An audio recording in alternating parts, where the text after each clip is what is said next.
Maharaja gold and diamonds, toll junction, Edappally, Palluruthy, Tripunithura, Kalady, Eramalloor, Aroor പള്ളി, തുറവൂർ, തൃശൂർ.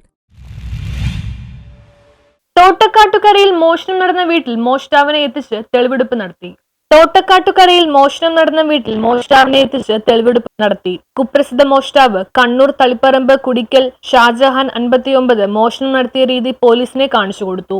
ജനൽ വഴി അകത്തേക്ക് കൈയിട്ട് മുൻവശത്തെ വാതിൽ തുറന്നാണ് വീടിനകത്ത് കടന്ന് സ്വർണം മോഷ്ടിച്ചത്. ഷാജഹാന്റെ സഹായിയായ കുട്ടമ്മശ്ശേരി കുമ്പിശ്ശേരി ആസാദ് 39 ആലുവ ബാങ്ക് ജംഗ്ഷനിലെ ഒരു സ്ഥാപനത്തിൽ സ്വർണം 5,75,000 രൂപയ്ക്ക് വിൽക്കുകയായിരുന്നു.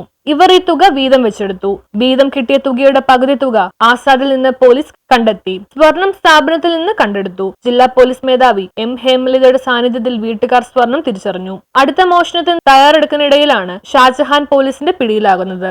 രാസലഹരി കൈവശം വെച്ചതിന് 1.5 വർഷമായി ആസാദ് മുട്ടം ജയിലിലായിരുന്നു. ജയിലിനകത്ത് വെച്ചാണ് ഷാജഹാനും ആസാദും പരിചയപ്പെട്ടത്.